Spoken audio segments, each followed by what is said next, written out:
connaissance, recherche, science, déciles mathématiques, théorie, physique, philosophie, conférence, archéologie, nature.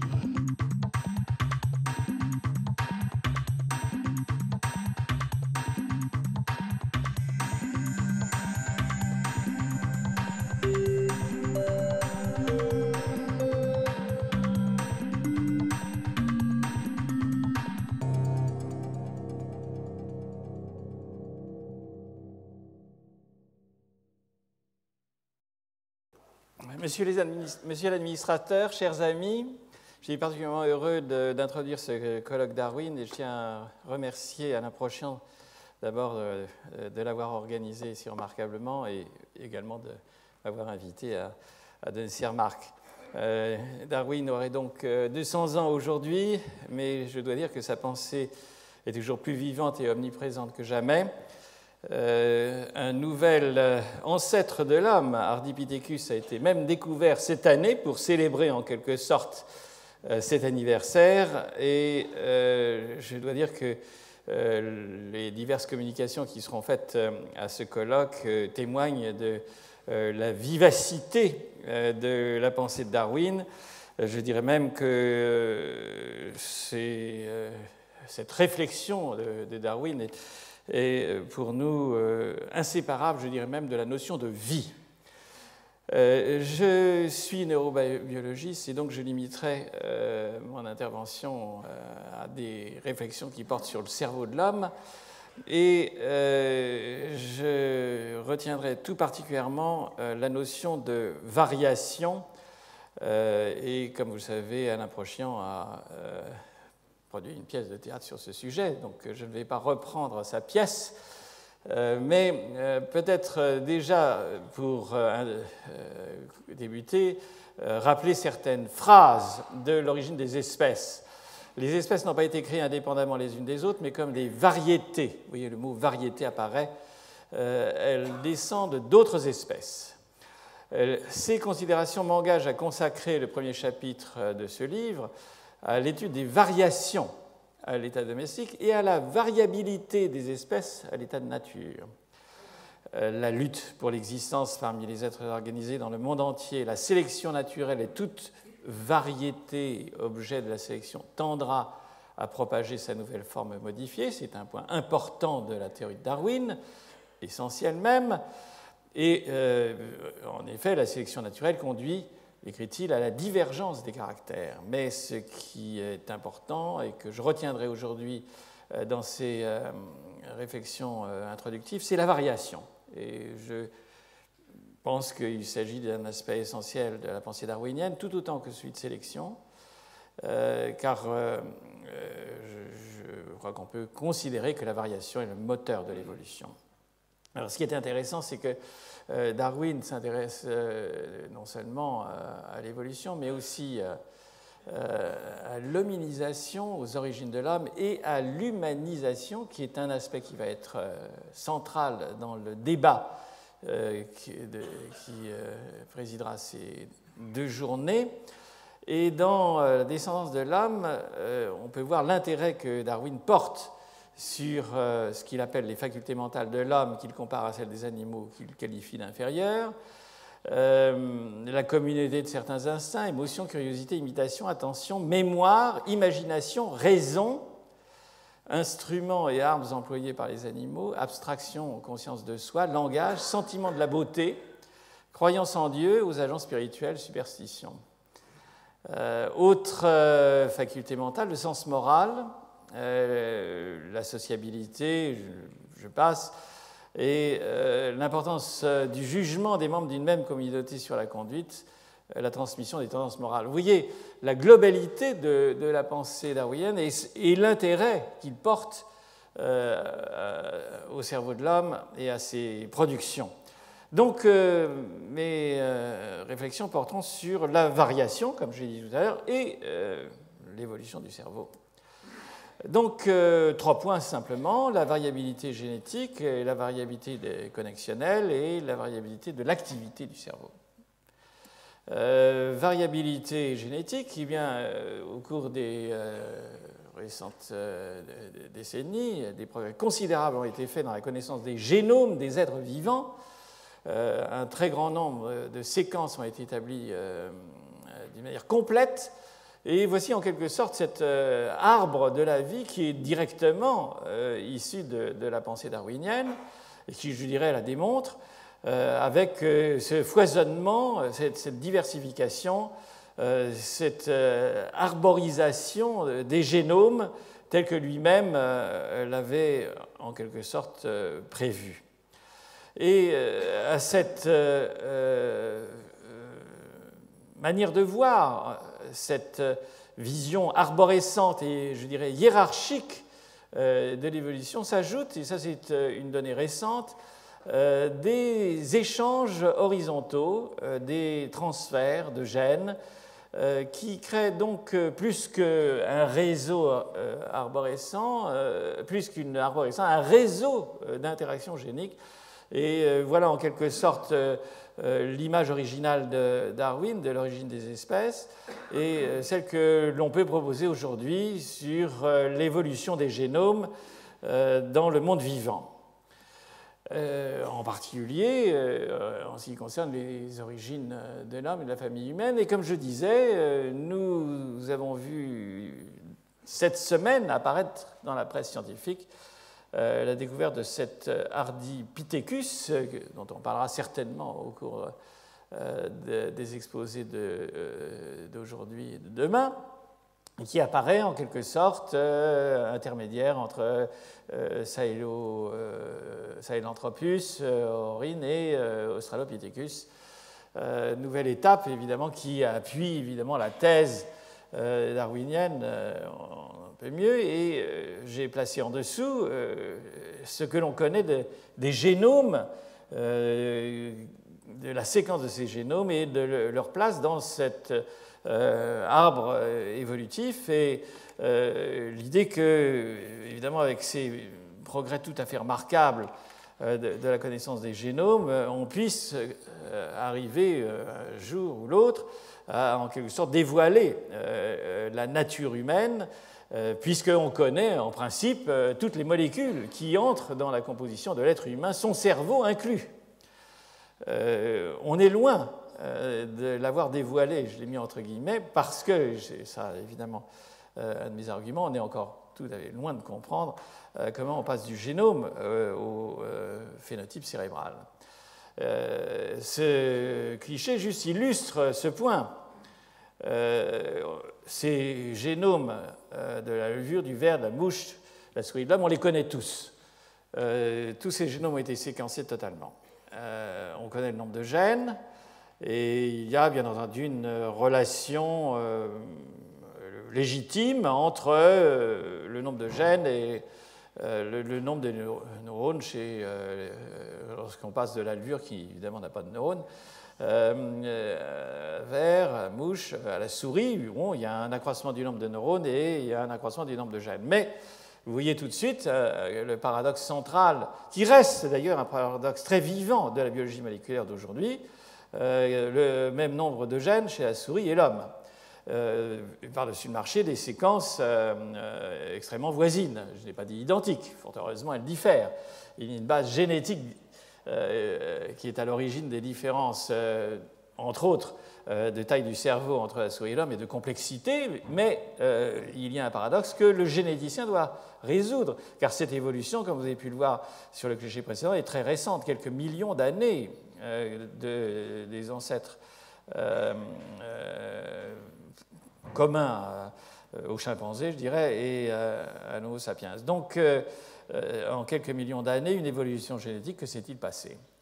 Alors, je pense que la réflexion que nous devons avoir à ce sujet, et c'est là où la notion de variation est évidemment extrêmement importante, c'est que passer d'une structure linéaire, qui est celle du génome, celle des génomes d'une manière générale, à une structure tridimensionnelle qui est celle du cerveau de l'homme, il y a évidemment toute une série d'intermédiaires qu'il va falloir essayer de comprendre, et que c'est à ce niveau-là que l'évolution, je pense, doit être comprise.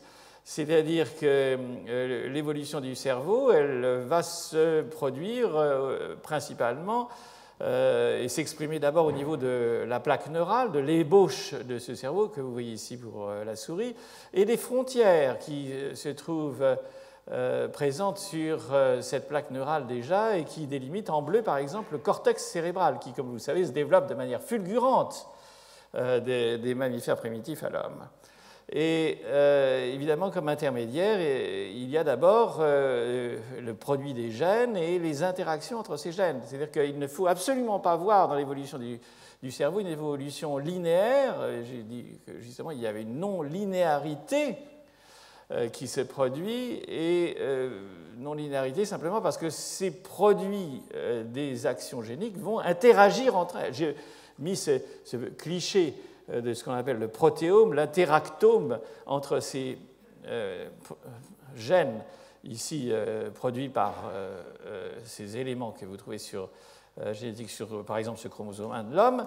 Et l'idée, c'est qu'il va y avoir une interaction entre ces actions géniques qui va créer un réseau combinatoire et qu'il va y avoir des non-linéarités qui vont se produire et que de modestes changements, et ça nous l'avions démontré avec Michel Kersberg il y a bien des années déjà, quelques changements comme simplement des duplications géniques qui vont accroître le rapport relatif de certains de ces facteurs de transcription qui vont conduire à la régulation de l'expression des gènes qui vont conduire au développement du cerveau, eh bien, ces non-linéarités vont peut-être participer à apporter une réponse à ce paradoxe de la non-linéarité évolutive entre l'évolution génétique et la complexité du cerveau. Et par exemple, donner une explication de ce processus qui est reconnu maintenant et central, de l'évolution non seulement en masse du cerveau, mais des relations entre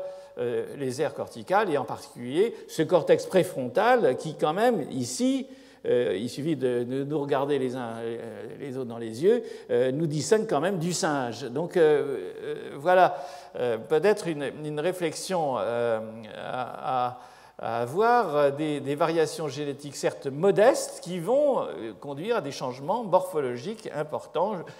J'illustre une voie de recherche, il y en a d'autres, et je dois dire que pour l'instant nous sommes encore très loin de comprendre ce processus, et puisque nous avons la chance d'avoir des jeunes ici, voilà un programme d'avenir qui est évidemment extrêmement important, comprendre les origines du cerveau de l'homme.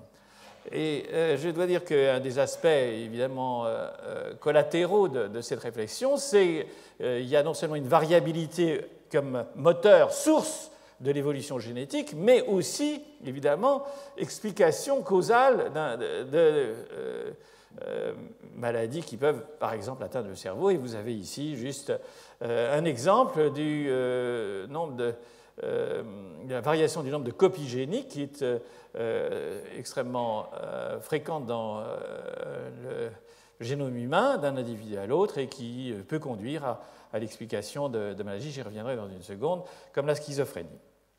Le deuxième point que je voudrais souligner, c'est la variabilité collectionnelle.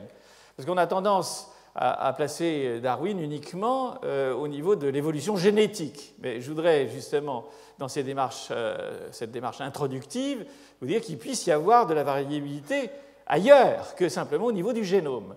Et cette variabilité, où elle va apparaître dans le cas du cerveau? Eh bien, simplement au cours du développement. Le cerveau du nouveau-né, on l'oublie, a une masse qui est 5 fois plus faible que celle du cerveau de l'adulte.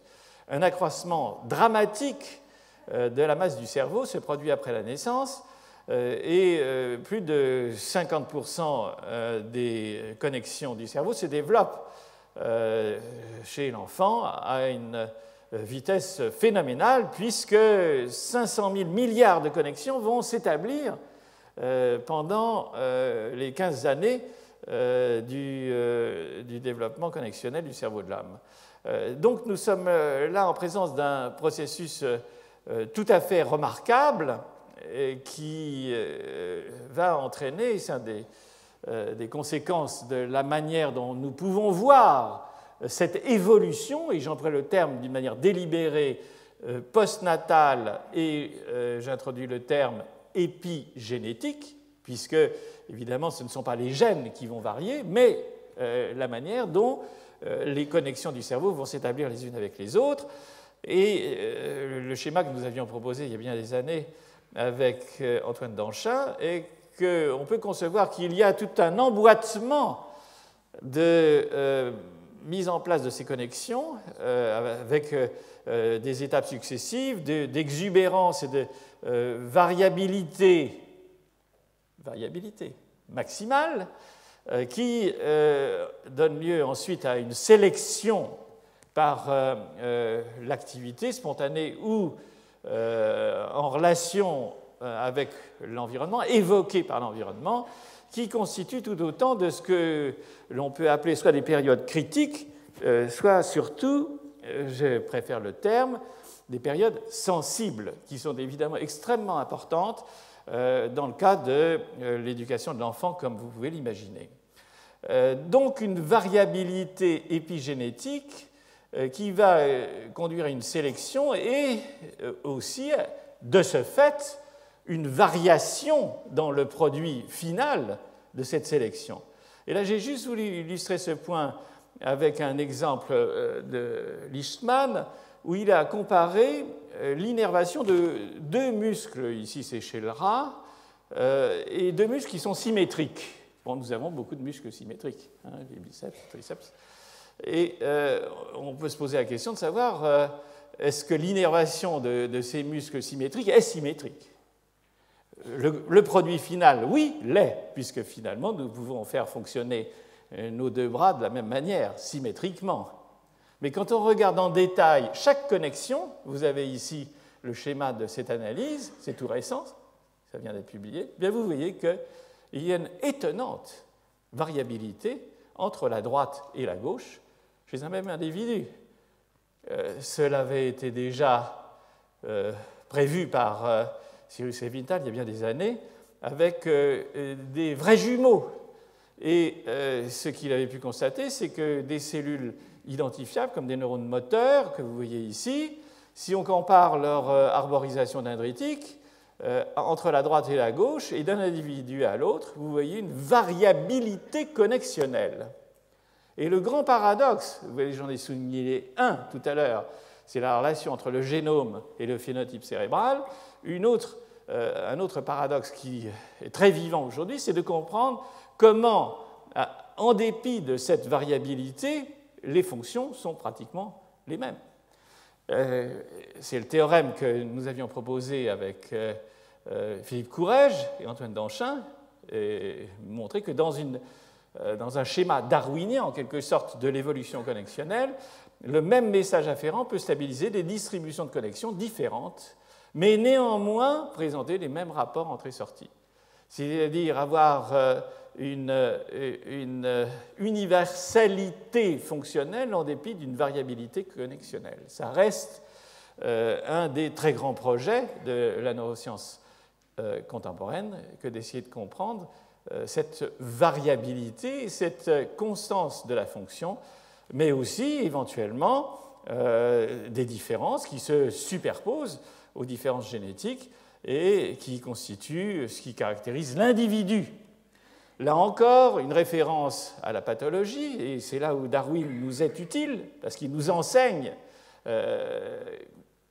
un nouveau mode de compréhension de la maladie, que certaines maladies peuvent être des maladies de ce développement épigénétique, que par exemple cette élimination synaptique dont j'ai parlé tout à l'heure, avec cette phase d'exubérance et d'élimination qui conduit à cette sélection et stabilisation de distribution connexionnelle que je vais montrer, puisse être affectée par des gènes. Et il semble que c'est la nouvelle conception que l'on a de la schizophrénie et que c'est encore une théorie, une hypothèse, mais qu'il y existe une réduction de la connectivité fonctionnelle et structurale qui se produit au cours de la schizophrénie. Et justement, cette élimination synaptique, cette sélection naturelle, épigénétique, puisse être perturbée au cours du développement de la schizophrénie. Donc, voilà une manière de voir les choses qui, évidemment, est d'importance non seulement sur le plan de la pathologie, mais aussi, évidemment, sur le plan de la compréhension de, je dirais, l'humanisation, puisque là, il s'agit évidemment d'une évolution totalement épigénétique, c'est le fait que nous avons génétiquement chez l'homme 15 ans d'évolution connexionnelle après la naissance, qui est considérable par rapport à toutes les autres espèces que vous voyez ici présentées, c'est un travail de Jean-Pierre Bourgeois, mais que cette période est l'occasion non seulement d'acquérir des indices de l'environnement physique, mais social et culturel également, et de les produire. Donc d'avoir un échange qui se produit entre le nouveau-né et son environnement et le monde des adultes, et qu'il y ait de cette manière un aspect essentiel de ce qui caractérise l'homme. Je ne dis pas qu'il n'y a pas que l'homme qui a une culture, mais je veux dire qu'elle se développe de manière prodigieuse chez l'homme. C'est précisément du fait de l'existence de cette période d'évolution postnatale qui dure un temps qui, pour les évolutionnistes, est tout à fait étonnant. Parce que l'Homo sapiens, lorsqu'il est apparu en Afrique, devait vivre, je ne sais pas, on me corrigera, je ne suis pas spécialiste, une trentaine d'années. C'est l'ordre de grandeur. Bon, il y avait peut-être quelques individus qui vivaient plus longtemps. Mais quand on imagine que la sélection naturelle a conduit, sur le plan génétique, à la sélection d'une espèce qui passe la moitié de sa vie à apprendre, 15 ans sur 30, je trouve qu'on est dans une situation vraiment exceptionnelle et intéressante qui, justement, permet, et c'est ça mon point de vue, de passer de l'hominisation à l'humanisation. Et là encore, c'est grâce à la variation et à l'existence d'une multiplicité des périodes sensibles qui contribueront justement à ces empreintes de l'environnement culturel dans le cerveau, comme l'exemple de l'écriture qui sera repris par Stanislas Dehaene ce matin, et cette appropriation épigénétique de circuits neuronaux qui vont être stockés dans la mémoire à long terme de l'individu, permettre une empreinte culturelle qui sera la source de la création artistique, éthique et scientifique. Mais à cette variabilité collectionnelle va s'ajouter une autre variabilité. Cette créativité que j'ai mentionnée, elle va être issue d'une variabilité autre qui va se superposer à la variabilité connexionnelle, qui est la variabilité de l'activité cérébrale. Et là, on oublie souvent que le cerveau est constamment actif. Même si quelques-uns d'entre vous sont déjà en train de dormir, eh bien, si on plaçait un appareil d'enregistrement sur leur cerveau, on se rendrait compte que même en dormant, il est actif. Et nous avons en fait des oscillateurs neuronaux qui sont présents dans la membrane de nos neurones en permanence. Et ces oscillateurs sont constamment en train de fonctionner. C'est-à-dire que notre cerveau est constamment actif. Et on a déchiffré les mécanismes moléculaires de ces oscillateurs, et voilà, et le résultat qui est ici, par exemple, l'activité spontanée de la moelle épinière de la lamproie, qui était enregistrée par Stengrilner, et vous voyez aussi cette variabilité qui apparaît dans l'activité électrique spontanée de ces neurones de la moelle épinière. Vous la voyez aussi au cours du développement.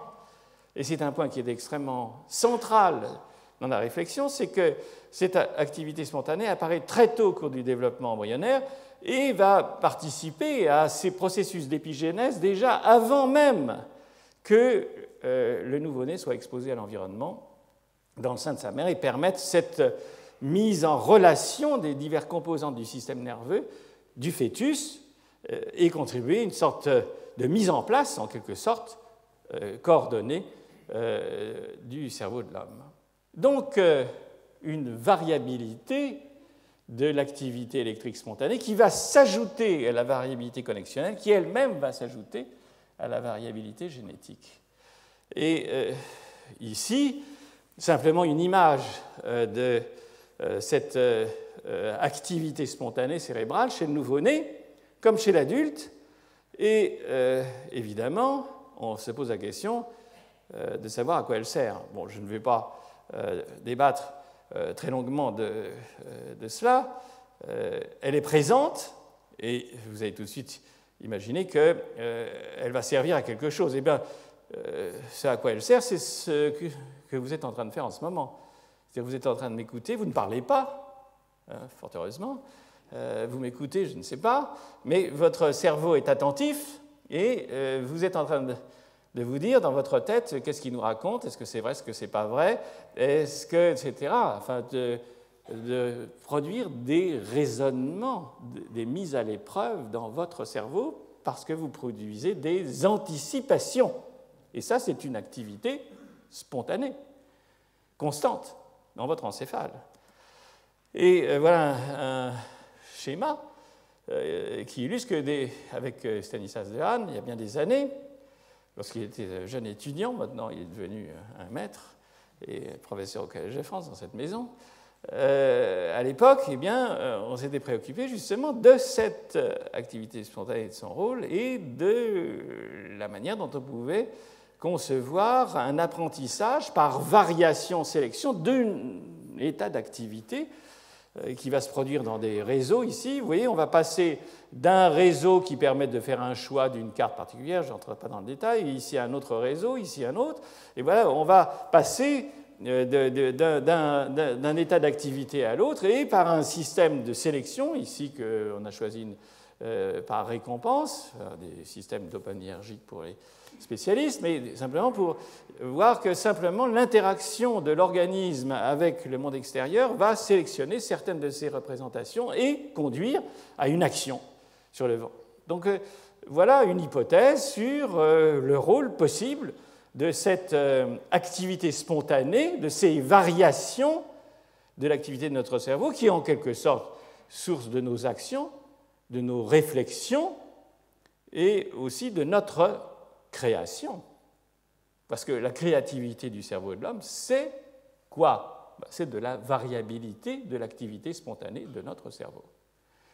Donc, on peut souligner ici l'importance, une fois de plus, de la notion de variabilité dans l'évolution de notre cerveau et éventuellement des échanges que nous pouvons avoir entre nous.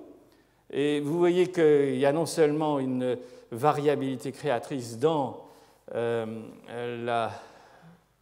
l'activité projective de notre cerveau, mais aussi dans les échanges et la mise en épreuve que nous aurons au niveau de la société et conduire en quelque sorte à la poursuite d'une évolution qui ne sera plus simplement interne à nos cerveaux d'individus, mais qui va se propager au niveau des sociétés humaines. Et là, je vais conclure, simplement pour souligner cette importance des niveaux de variation qui se trouvent emboîtés dans le cerveau de l'homme. J'ai parlé de l'évolution des espèces, de l'évolution génétique, avec des échelles de temps de millions d'années. J'aurais pu mettre Ardipithecus maintenant, mais enfin bon, on en parlera certainement dans la matinée. De l'Homo erectus à l'Homo sapiens, par exemple. Cette évolution ontogénétique, avec cette variabilité connexionnelle à l'épigénétique, qui se produit essentiellement après la naissance, poursuit même chez l'adulte. Et puis, alors, chez l'adulte, évidemment, se poursuit peut-être encore cette épigénèse connexionnelle un petit peu, mais évidemment avec une ampleur moindre qu'au cours des étapes primordiales du développement de l'enfant, une activité spontanée de nos réseaux de neurones qui contribuent à la dynamique de la pensée, bien entendu, qui elle-même se poursuit par une dynamique au niveau social et culturel, avec évidemment la mise en place, et ça qui est évidemment très important, de mémoire extracérébrale, que sont les œuvres d'art, que sont les livres, bien entendu, et maintenant les mémoires sur Internet, électroniques, qui sont très, très fugaces. N'oublions pas que la durée d'une mémoire électronique, et ça c'est une chose qui n'est pas courante dans l'esprit du public, c'est quelques années, 5-6 ans, 10 ans peut-être, alors que nos mémoires cérébrales, fort heureusement, sont quand même un peu plus longues. Et quant aux mémoires écrites, elles le sont encore beaucoup plus, puisqu'on a encore des papyrus de plusieurs milliers d'années. Donc, ces mémoires extracérébrales, évidemment, ont une importance critique, puisqu'elles pourront être à nouveau internalisées au cours du développement de l'enfant et de l'éducation. Je trouve qu'on a la chance d'avoir ici avec nous des élèves des classes de lycée qui sont dans une phase d'acquisition considérable et qui vont donc utiliser tous ces savoirs pour l'exprimer au cours des années à venir, fort heureusement. Donc, pour conclure, je crois qu'il faut abandonner le modèle entrée-sortie du cerveau et le schéma instructif au profit d'un schéma darwinien, généralisé, je dirais, par variation-sélection. Donc, oublions cette vision instructive au bénéfice d'une vision, je dirais, projective du fonctionnement cérébral et considérons que nous avons en quelque sorte ces évolutions darwiniennes emboîtées qui se poursuivent et au fond qui constituent une dynamique tout à fait exceptionnelle et remarquable de l'humanisation, c'est justement d'avoir cette ouverture évolutive vers l'avenir et, je l'espère, en faisant vivre l'esprit de l'encyclopédie et des Lumières. Et je vois ici Diderot à côté de Darwin. Eh bien, réfléchissez-y et peut-être que pour nos jeunes élèves, faites peut-être un écrit sur Diderot, Darwin et l'évolution au XXIe siècle. Voilà, je vous remercie.